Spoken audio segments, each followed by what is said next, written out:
അങ്ങനെ എല്ലായിടവും അവർ ചുറ്റിക്കറങ്ങി. നാളെ വൈകുന്നേരം തിരികെ പോകാൻ ടിക്കറ്റ് മുന്നേ എടുത്തു.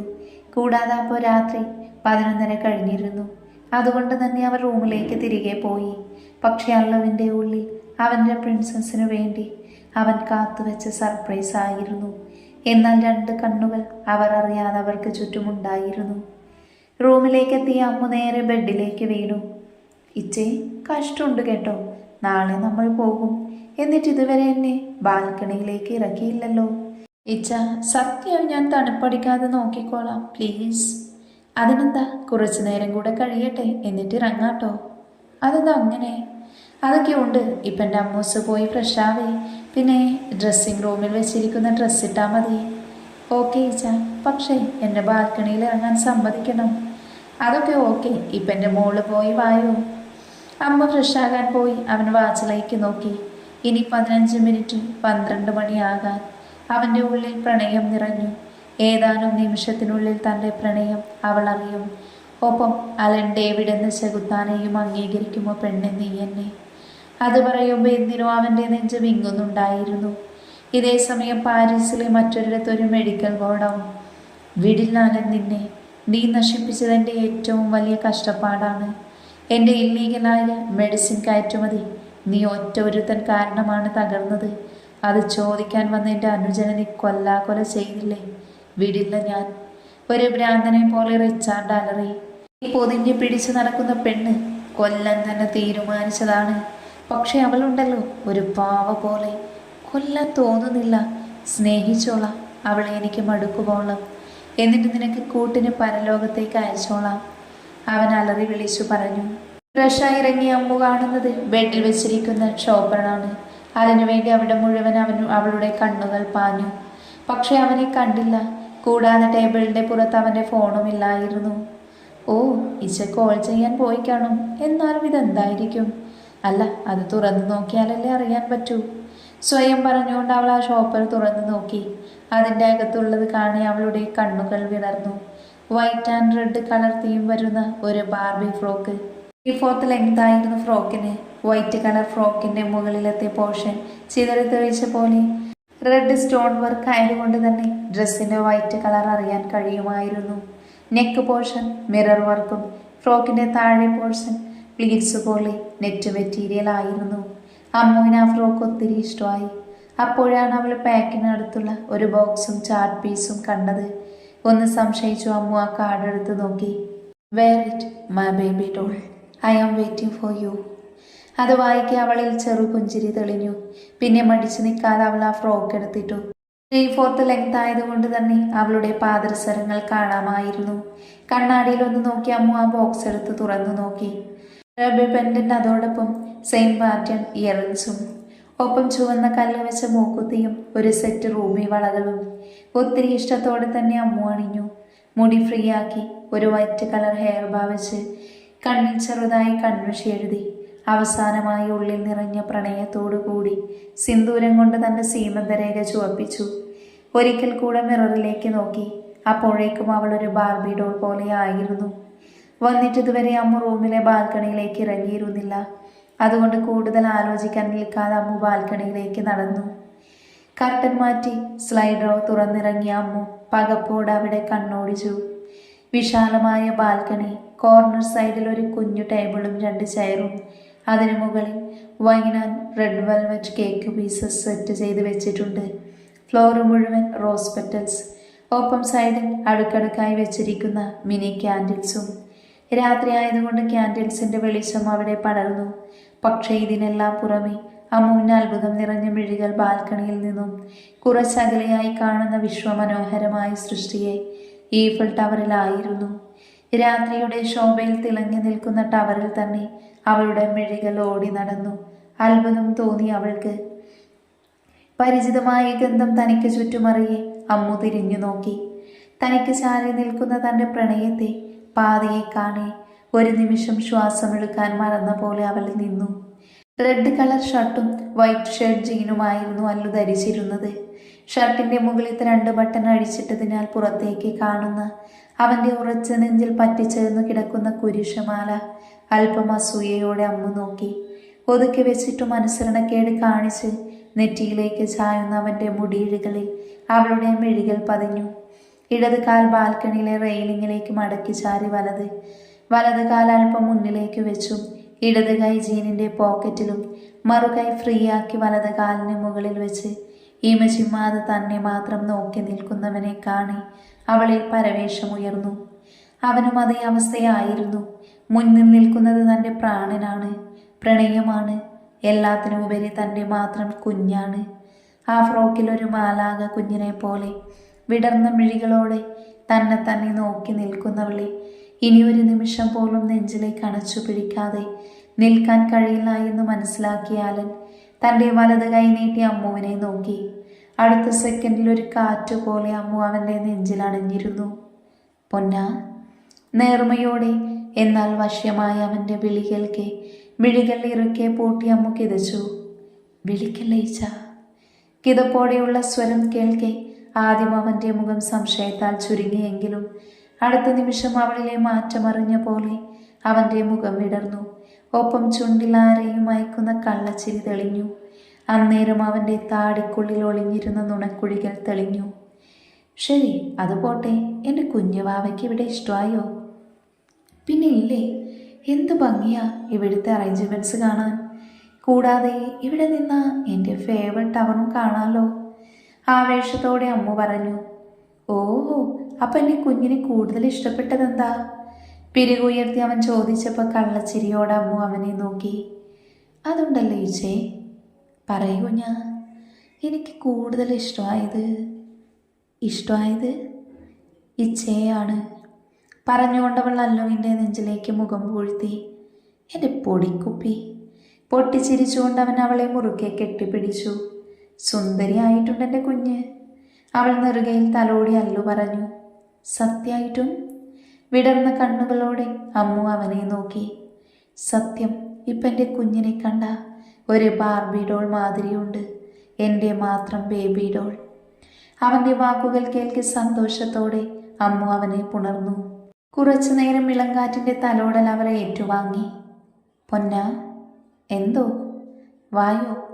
അതും പറഞ്ഞവൻ അവളുമായി ചേരലേക്കിരുന്നു. ഓൾവേസ് എപ്പോഴത്തെയും പോലെ അമ്മു അല്ലുവിൻ്റെ മടിയിലാണ്. അവൻ തന്നെ കേക്കും വൈനും അവളെ കൊണ്ട് കഴിപ്പിച്ചു. ഒപ്പം അവനും. ബാൽക്കണിയിൽ അറേഞ്ച് ചെയ്ത ഫ്ലോറൽ ബെഡിൽ അലൻ്റെ നെഞ്ചിലേക്ക് ചാഞ്ഞിരിക്കുവാണ് അമ്മു. അവളുടെ മിഴികളും കൈവിരലുകളും അവൻ്റെ നെഞ്ചിൽ ചേർന്ന് കിടക്കുന്ന ചെയിനിലേക്കായിരുന്നു. വിരലുകൾ കൊണ്ട് മുറുക്കിയും അയച്ചു. പൊന്നാ. അല്ലു അവളെ പിടിച്ച് തനിക്ക് അഭിമുഖമായിരുത്തി. എന്താ ഇച്ച? അവൻ്റെ കഴുത്തിലൂടെ കൈയിട്ട് അവൻ്റെ മിഴികളിൽ നോക്കി അമ്മു ചോദിച്ചു. കുഞ്ഞിനോട് ഇച്ചയ്ക്ക് കുറച്ച് കാര്യങ്ങൾ പറയാനുണ്ട്. അത് മുഴുവൻ ക്ഷമയോടെ എൻ്റെ കുഞ്ഞ് കേൾക്കാവോ? ഇച്ച പറഞ്ഞോ. അമ്മൂസേ, കുഞ്ഞിലെ മുതൽക്കേ പപ്പ പറഞ്ഞു തന്നൊരു കാര്യമായിരുന്നു. അമ്മ ഒരു തറവാട്ടിലെ രാജകുമാരി ആയിരുന്നെന്നും പപ്പയ്ക്ക് വേണ്ടി ഒരുപാട് വേദനകളും അവഗണനകളും നഷ്ടങ്ങളും സഹിച്ചിട്ടുണ്ടെന്ന്. പക്ഷേ ഒരിക്കൽ പോലും അമ്മ അതിൻ്റെ പേരിൽ പപ്പയെ സങ്കടപ്പെടുത്തിയിട്ടില്ല. ഒരു വാക്ക് കൊണ്ടോ നോട്ടം കൊണ്ടോ പരിഭവം പറഞ്ഞിട്ടില്ല. പക്ഷേ മറ്റാരുമില്ലേലും അമ്മയുടെ കുഞ്ഞേട്ടന് വേണ്ടി ഒത്തിരി വേദനിച്ചിട്ടുണ്ട്. അമ്മയ്ക്ക് ബ്രദർ എന്നതിലുപരി നല്ലൊരു ഫ്രണ്ട് കൂടെ ആയിരുന്നു അദ്ദേഹം. അമ്മ കാരണം അങ്കിളിനെ കൂടെ പുറത്താക്കിയെന്നറിഞ്ഞപ്പോൾ ആദ്യമായി പപ്പയ്ക്ക് മുന്നിൽ അമ്മ പൊട്ടിക്കരഞ്ഞു, സ്വയം പഴിച്ചു.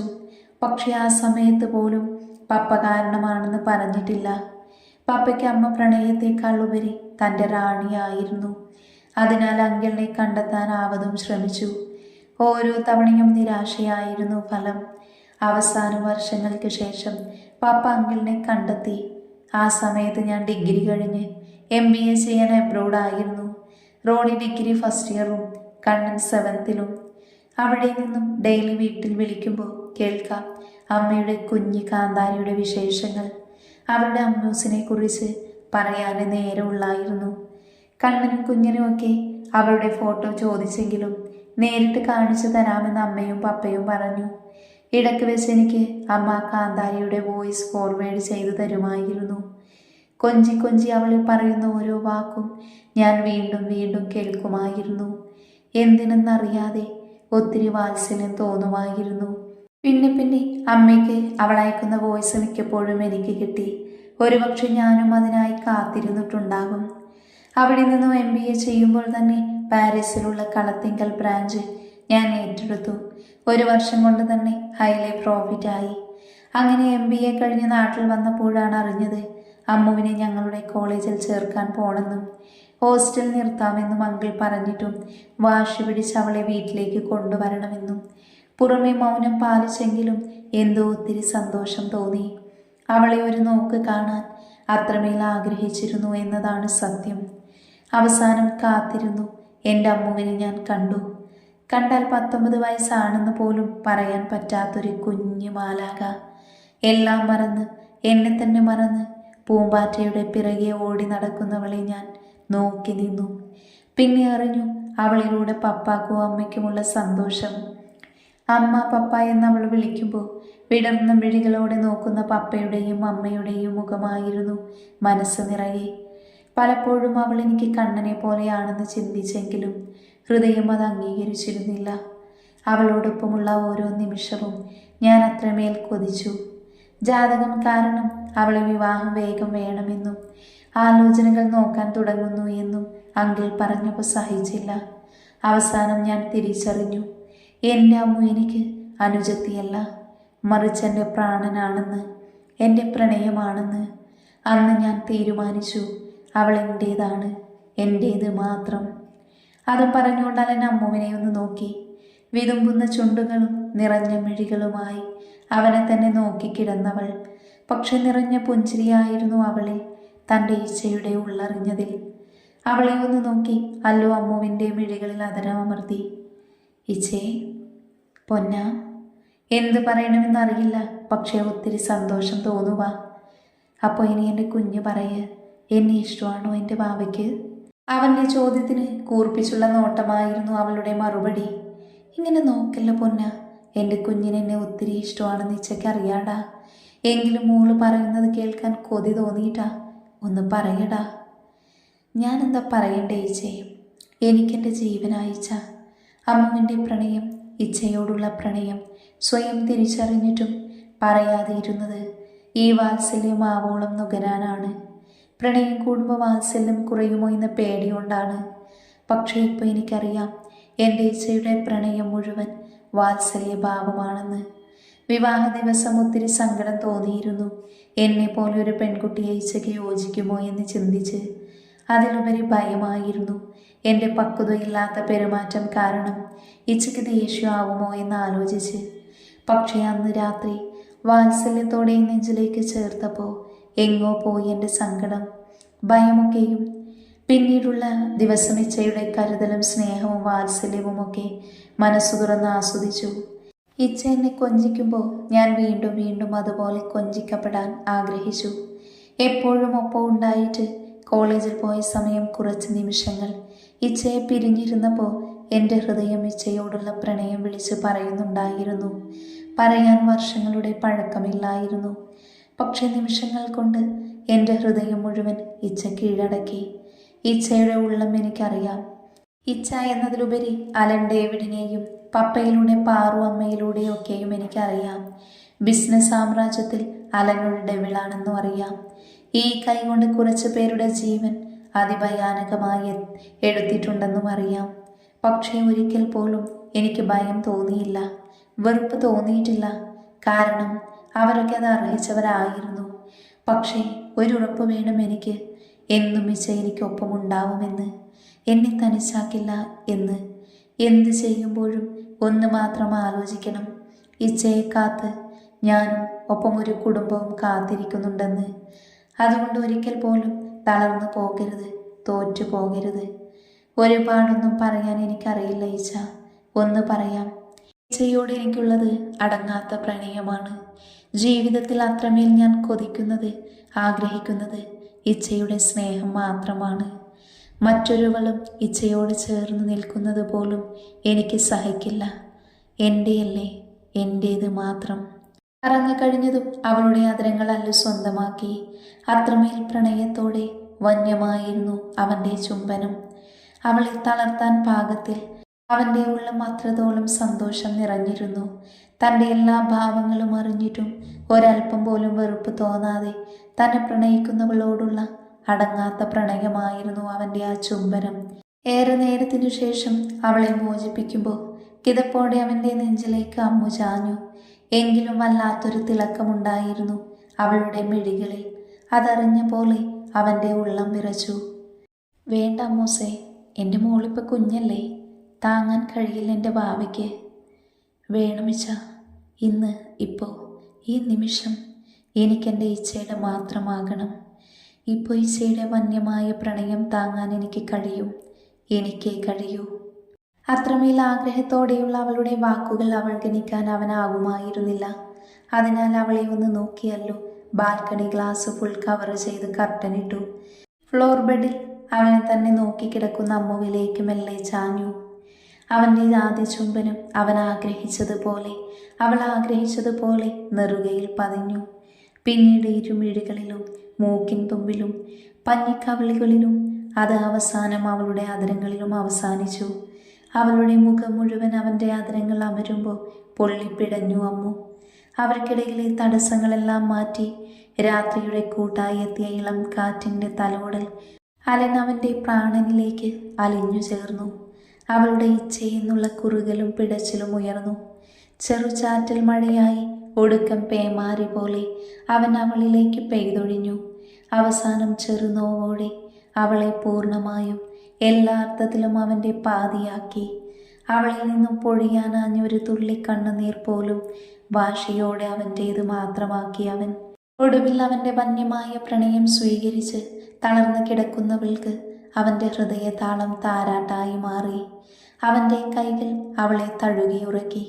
നിറഞ്ഞ മനസ്സോടെ അവളെ പൊതിഞ്ഞു പിടിച്ചവൻ മയങ്ങിയിരുന്നു.